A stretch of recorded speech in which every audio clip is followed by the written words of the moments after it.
So guys, अगर मैं ज्यादातर बच्चों को पूछूं कि भाई सबसे ज्यादा डर कौन सा सब्जेक्ट का लगता है, तो बोलेंगे सर केमिस्ट्री। और केमिस्ट्री के अंदर है सर ऑर्गेनिक केमिस्ट्री, बहुत ज्यादा टेंशन आता है।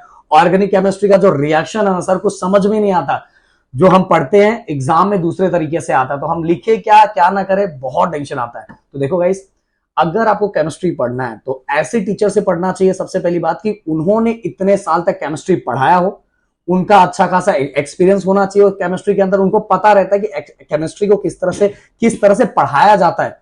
देखो, पढ़ाते सब लोग हैं, बट उस रिएक्शन को किस तरह से हम, अगर हमें कोई कैसे भी क्वेश्चन आ जाए तो हम किस तरह से रिएक्शन खुद जनरेट कर सकते हैं, बना सकते हैं। और नए नए रिएक्शन को खुद हम, मतलब कि अगर हमें कोई एग्जांपल्स दिया हुआ है, उन एग्जांपल्स को हम कैसे कंप्लीट करें। ऐसे बहुत सारे क्वेश्चंस हमारे दिमाग में रिएक्शन को लेके चलते हैं। इवन न्यूमेरिकल्स को लेके भी क्वेश्चन चलते रहते हैं कि न्यूमेरिकल्स करना चाहिए कि नहीं करना चाहिए। तो देखो गाइस, अगर मैं आपको बताना चाहूंगा, हो सकता है आपने देखा भी होगा, क्योंकि आप वही बच्चे हो जो 10th में थे। तो उस साल भी और पिछले साल भी मैंने जो केमिस्ट्री के लिए टीचर लाइव पे रखा था, और इवन ऑलरेडी मेरे ऑफलाइन बैच में वो पढ़ाते हैं, लाखों बच्चों का व्यूअरशिप उनको मिला था। बच्चे आके उनके वीडियोस को देखे थे, और कंटिन्यू अभी भी जाके देखो, उसके ऊपर मेरे ख्याल से 75 to 80,000 लाइव के ऊपर ही ज्यादा ही व्यू होगा। राहुल सर, मेरे ख्याल से 80-90,000 के आसपास लाखों व्यू है, 1 लाख के ऊपर व्यू है। जाके देखो लाइव सेशन का व्यू 22 एंड 23 का बोर्ड एग्जाम का, 12th का।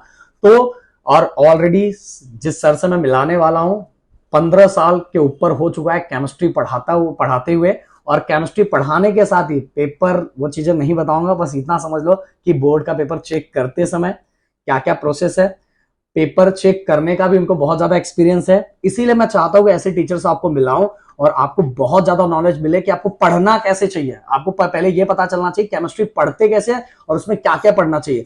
तो संदीप सर, वेलकम है आपका हमारे चैनल पे। हो सकता है बहुत सारे बच्चे आपसे पढ़ भी रहे होंगे, क्योंकि ऑलरेडी आपके वीडियोस बहुत सारे अपलोडेड है, और पर बहुत कम आपके बारे में हो सकता है बच्चों को पता हो, क्योंकि नए बच्चे। तो सर, आप थोड़ा अपने बारे में बता देंगे तो बच्चों को ज्यादा पता रहेगा। हेलो बच्चों, मैं संदीप सर हूं। मैं केमिस्ट्री पिछले 15 सालों से सिखा रहा हूं, और प्रदीप सर, राहुल सर के साथ पिछले 4 साल से हम जुड़े हुए हैं। ऑफलाइन बैच में पिछले 4 साल से 4 साल से जुड़े हुए हैं, और हम लोग केमिस्ट्री में यहाँ पे ऑफलाइन बैच में भी सिखा रहा हूँ, और 2 साल से, पिछले 2-3 साल से ऑनलाइन में भी अपने यहाँ पे केमिस्ट्री यहाँ पे मैं पढ़ा रहा हूँ। तो टोटल सोचो, इतने साल केमिस्ट्री पढ़ाते हुए हो गया, तो भाई इतने इनके सर के रग रग में केमिस्ट्री केमिस्ट्री केमिस्ट्री है। मतलब पूरा रिएक्शन की तरफ अट्रैक्शन सर का पूरी तरह से है। तो सर, मैं पूछना चाहूंगा, बच्चे इतना ज्यादा केमिस्ट्री को देख के डरते क्यों है सर? सर एक्चुअल क्या हो जाता है कि थोड़ी बहुत बेसिक हमें करनी होती है केमिस्ट्री के लिए। जैसे आप रिएक्शंस के लिए बोले, ठीक है, तो रिएक्शंस में अगर मुझे पता है कि मीथेन के ऊपर रिएक्शन होना है, तो मीथेन का फॉर्मूला हमें अगर नहीं पता है तो फिर हम लोग आगे नहीं मतलब बेसिक नहीं पता है। बेसिक नहीं। हम लोग देखो, नर्सरी में, जूनियर केजी में बच्चों ने बहुत बार ए लिखा होगा, बहुत बार बी लिखा होगा, राइटिंग प्रैक्टिस की होगी उसकी। क्यों की होगी? क्योंकि जब तक हमने नहीं किया, आपने शायद अपने टीचर ने भी करवाया होगा कि जब तक नहीं आता उसके लिखते रहो। ठीक है, यहाँ पे आपको 2-3 पॉइंट ही लिखने हैं सर, कि आपको जो हर एक फंक्शनल ग्रुप के पहले 2-3 मेंबर, जैसे अल्केन के मीथेन, इथेन, प्रोपेन हो गया, अल्कोहल के मिथेनॉल, इथेनॉल, प्रोपेनॉल, इनके मॉलिक्यूलर फॉर्मूलाज लिख दो। अगर आप पूरे रिएक्शंस में देखोगे सर, तो इन कंपाउंड से ही रिएक्शंस आगे जाएंगे, या फिर वही बनाने होता है एज अ प्रोडक्ट। तो आप वो अगर कर लेंगे, मुझे नहीं लगता कि ज्यादा डिफिकल्टी आई इसकी वहां पे। अभी बाकी क्वेश्चन से पहले एक चीज मैं बता देता हूँ। पिछले, जब से सर लाइव लेक्चर में हमसे जुड़े हुए हैं, तब से सर ना लाइव लेक्चर में एक चीज के लिए और फेमस है, शायरी के लिए बहुत ज्यादा फेमस है। क्योंकि सर, मतलब देखो, एज अ टीचर आप बनो, पर टीचर से ज्यादा अगर स्टूडेंट के दोस्त बन जाओगे ना, तो आप उनके दर्द को बहुत अच्छे समझ पाओ। तो यही हम सभी जितने अपने पास जीटी में जितने टीचर्स हैं, उन सभी का लॉजिक यही है कि सबसे पहले उनके दोस्त बनो, क्योंकि अगर उनके हमदर्द बनोगे तो उनके दर्द को बहुत अच्छे से पहचान पाओगे। तो सर, एक सारी थोड़ी मैंने भी, मुझे लगता है सारी मैंने मार दी है। एक्चुअल में मार दी मुझे, ऐसे बच्चों ऑन द स्पॉट सर का एक केमिस्ट्री का शायरी है, वो लाइव लेक्चर में हम आपको श्योर हम प्रदीप सर हम साथ में आएंगे तब तो लाइव लेक्चर तो चलेगा। तो सर, आपने बताया, पर सर आपने जो रिएक्शन के बारे में बताया, हो सकता है जिन बच्चों को ये उनके सर के पल्ले ही ना पड़े, दिमाग में ही ना घुसे, तो ये इनको ऑर्गेनिक केमिस्ट्री, मतलब ये ऑर्गेनिक केमिस्ट्री का पार्ट आ जाता है। तो ये केमिस्ट्री अगर उनके दिमाग में ही ना पड़े तो क्या वो फेल हो जाएंगे? सर देखिए, ऑर्गेनिक के कितने चैप्टर है बता देते हैं। पहले तो है हेलोजन डेरिवेटिव्स, दूसरा है अल्कोहल, फिनॉल, ईथर, तीसरा है अल्डिहाइड, कीटोन, कार्बोक्सिलिक एसिड, और चौथा है अमाइंस। ये 4 चैप्टर है ऑर्गेनिक के रिलेटेड, बाकी पूरे 16 चैप्टर में से। ठीक है, बायोमोलिक्यूल में बच्चों आपको कितने रिएक्शन मिलते हैं? बायोमोलिक्यूल में सिर्फ आपके पास 8 रिएक्शन है सर, 8 ही रिएक्शन है। 2 प्रिपरेशन मेथड है ग्लूकोज के और 6 केमिकल प्रॉपर्टीज है ग्लूकोज की, तो बाकी वो आराम से बच्चा प्रिपरेशन कर सकता है। नहीं सर, अगर मतलब किया ही नहीं तो नहीं भी किया ना तो देखो, बायोमोलिक्यूल्स आपके लिए 7 मार्क का वो वेटेज है, पॉलीमर केमिस्ट्री आप उसमें कर सकते हो, आप ग्रीन केमिस्ट्री नैनो केमिस्ट्री वो कर सकते हो, और उसके बाद आ जाएगा यहाँ पे कोऑर्डिनेशन कंपाउंड। कोऑर्डिनेशन कंपाउंड आप अच्छे से लर्न कर लो, 9th लेसन है बच्चों, वो पूरा कितने मार्क का है, 8 मार्क का है सर। तो आप अगर ऑर्गेनिक भी नहीं कर लिए ना तो फिर भी फिजिकल केमिस्ट्री पूरा कर लो, यानी पेपर 1 पूरा, ठीक है। एंड देन 9th लेसन अच्छे से करना है, उसके बाद आपने पॉलीमर केमिस्ट्री कर लेना है, उसके बाद आपने बायोमोलिक्यूल्स कर लेना है, ठीक है। और उसके बाद यानी मैं बात कर रहा हूँ 14, 15 एंड 16 लेसन की, that is green chemistry and nano chemistry. इतना कर लिया बच्चों, कोई सर जरूरत नहीं अगर आप ऑर्गेनिक से डरते हो तो मतलब ऑर्गेनिक टच ही नहीं करने का, टच ही नहीं करने का, बिल्कुल मत टच करो। सर एक क्वेश्चन और, बच्चों का एक क्वेश्चन है कि अगर हम केमिस्ट्री के अंदर न्यूमेरिकल्स को टच न करें, बाकी चीजें सबको टच कर रहे हैं, okay. अगर न्यूमेरिकल्स को मैं टच ना करूं तो क्या मैं अच्छा स्कोर कर सकता हूं? देखिए सर, बहुत ज्यादा बच्चे डरते हैं न्यूमेरिकल के लिए एक्चुअली, कि न्यूमेरिकल्स में इंपॉर्टेंट भी क्या है, अगर जिसको करना है न्यूमेरिकल्स में इंपॉर्टेंट क्या है, और जिसको करना ही नहीं है तो भी वो कितना स्कोर कर सकता है? एक तो चीज कर सकते हैं हम न्यूमेरिकल के लिए, समझो नहीं सॉल्व कर पाए सर, फॉर्मूलेस तो एटलीस्ट कर सकते हैं। yes, फॉर्मूला एक लिख दिया बच्चों तो 1 मार्क आ जाता है उसमें, क्योंकि फॉर्मूला आपको लिखो 1 मार्क तो डेफिनेटली मिल जाएगा, बाकी सॉल्व करो, आगे रॉन्ग हो गया तो वो मार्क्स कट हो जाएंगे, दैट इज अदर पार्ट। हम फॉर्मूले तो कर ही सकते हैं, वहां पे तो सर 50% मार्क्स का वेटेज तो मिल जाता है। दूसरी चीज ये है कि अगर हमने न्यूमेरिकल नहीं किए तो हमें थोड़ा सा ध्यान ऑर्गेनिक के ऊपर देना पड़ेगा, और न्यूमेरिकल नहीं भी किए तो कितने मार्क के न्यूमेरिकल आते हैं, 9 मार्क के न्यूमेरिकल आते हैं विदाउट से ऑप्शन। अगर वो हमने छोड़ भी दिए ना तो भी हम पूरा पेपर अटेम्प्ट कर पाते हैं एक्सेप्ट न्यूमेरिकल। शायद हमारे लास्ट सेक्शन जो डी सेक्शन है उसमें भी ऑप्शन है, उसमें भी ऑप्शन है सर, ऑप्शन है उसमें भी 5 में से अगर आप 5 में से उसमें से टोटल 5 में से 3 करना है, तो 5 में से 3 करना ज्यादातर तो उसमें थ्योरेटिकली पार्ट आएगा, एक आध क्वेश्चन, 1 या 2 क्वेश्चन न्यूमेरिकल्स है, शायद वो मे भी बाय चांस वो भी 2 ही मार्क के लिए सर आ जा सकता है, वो 4 मार्क्स में बोला जाता है सर, 2 मार्क्स में डिवाइड कर दिया। और जनरली गाइस आपको बताना चाहूंगा कि सर को पेपर चेक करते हुए इतने दिन हो गए, तो सर एक क्वेश्चन है, मुझे पता आप पूरा खुल के तो नहीं बताओगे क्योंकि जो सही है तो मैं भी ज्यादा खुल के पूछूंगा नहीं, बट सर अगर मान लो किसी बच्चे ने 2 मार्क्स का क्वेश्चन, हाँ चलो ये पहले क्वेश्चन पूछ ही लेता हूं कि अगर 2 मार्क्स का क्वेश्चन है, उसका एक्चुअल अगर बुक में देखा जाए तो 6 से 7 पॉइंट है, पर उस बच्चे ने बस 4 पॉइंट लिखा, पर बहुत अच्छे से लिखा है, विद थोड़ा बहुत डायग्राम बना दिया और 4 पॉइंट बहुत अच्छे से मिला, तो 2 में से उसको कितने मार्क्स मिल जाएंगे सर?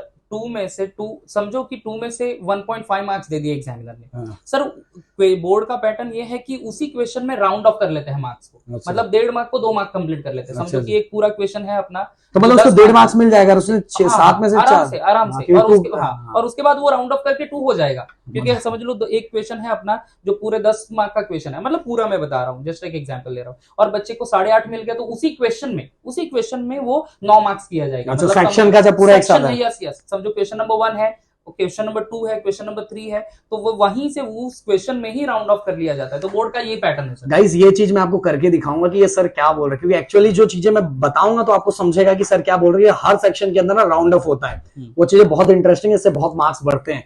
तो जनरली अगर आपको 6 पॉइंट आपके बुक में दिया, आपको 4 ही पॉइंट याद हो रहा है, 2 मार्क्स के लिए 4 पॉइंट लिखाना, तो पेपर पे मार्क्स मिल जाता है। बस लिखने का तरीका, पेपर का प्रेजेंटेशन, अगर उसका कुछ डायग्राम है तो डायग्राम होना चाहिए, और डायग्राम के साथ अगर कुछ रिएक्शन नहीं आ रहा तो गलत चीजें मत लिखो, कि डायरेक्ट एग्जामिनर का जो पेपर चेकर उसका फोकस नहीं जाना चाहिए। जो चीज लिख रहे हो नीट, क्योंकि ज्यादा नीट और क्लीन भी लिखोगे तो एग्जाम जो पेपर चेकर उसको डायरेक्ट दिखाई देगा, और पेपर चेकर को डायरेक्ट दिखा तो मार्क्स कट हो जाएगा। इसलिए जो लिख रहे हो वो इतना अच्छा लिखो कि वो कट ही ना हो। तो अगर आप 6 में से 4 पॉइंट लिखोगे तो भी आपको 1.5, और कोई टीचर तो सर पूरे मार्क्स भी देते थे, क्योंकि वहां आपने डायग्राम भी ड्रॉ किया है तो वहां भी मार्क्स मिल जाता है।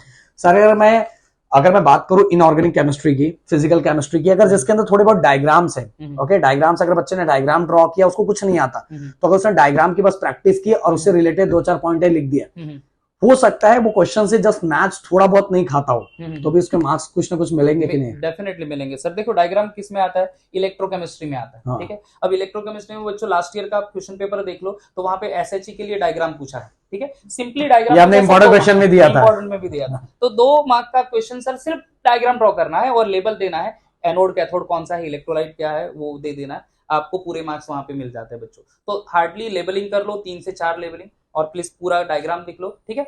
जो सेल रिएक्शन, राहुल सर के साथ भी हमारी डिस्कशन चली रही थी कि सेल रिएक्शन कैसे करना है वो, तो सेल रिएक्शन के लिए सर थियोरी पार्ट उसमें लिखना ही नहीं है एक्चुअली, उसमें डायग्राम ड्रॉ करना है। थियोरी पार्ट वही कंस्ट्रक्शन का ही, जो डायग्राम लिख रहे हैं उसके बेसिस पे हम लिखेंगे, ये एनोड है, ये कैथोड है, इसमें ये इलेक्ट्रोलाइट है, बस खत्म बात वहां पे। एंड देन सीधा सीधा आप रिएक्शन यानी एनोड रिएक्शन और कैथोड रिएक्शन प्रिपेयर कर लेना, वो हो गया आपका पूरा आंसर रेडी हो जाता है सर। और गाइस देखो, अगले साल सर ने एमएससी सीटी वाले बच्चों पे बहुत ज्यादा फोकस किया, तो जो इस बार भी हम लोग करेंगे, और सब फ्री ऑफ कॉस्ट रहेगा, कोई चार्ज नहीं लेंगे। अभी तो लेक्चर चल ही रहा है कंटिन्यू। सर अभी तक आपने जितने चैप्टर कंप्लीट करवाए, 12th के अभी तक आपने कितने चैप्टर ऑनलाइन पे कंप्लीट करवा दिया? 10 चैप्टर सर। 10 चैप्टर टोटल कितने चैप्टर है सर? 16 है सर। 16 में से सर ने 10, अगर सर बच्चे बस 16 में से 10 कंप्लीट कर दे तो कितना स्कोर कर लेंगे? इसमें भी सर 70 आउट ऑफ 70 लाने के चांसेस, वही बोल रहा अगर हूं 10 बोले तो, क्योंकि 10 देखो बच्चों, अगर आप वेटेज वाइज चले जाओ तो 10 चैप्टर जो मैंने कंप्लीट किया है, पहले 10 चैप्टर पेपर 1 के और पेपर 2 के सब बड़े चैप्टर है, आई मीन टू से वेटेज वाइज बड़े हैं सर, बाकी सब पीछे पीछे दो छोटे छोटे चैप्टर मार्क्स के वेटेज गए, तो ये भी कर लेंगे ना, कोई प्रॉब्लम नहीं है। 70 मार्क्स वेटेज यहाँ पे ही खत्म हो जाता है सर। तो गाइस एक ही चीज बता रहा हूँ, जहां पढ़ रहे हो सोच समझ के पढ़ो कि उनको अभी भी sir as a teacher, sir paper हर साल बोर्ड का पेपर चेक करते हैं, और बहुत सारी चीजें जो हम ओपन नहीं कर सकते, बहुत सारी चीजें हैं।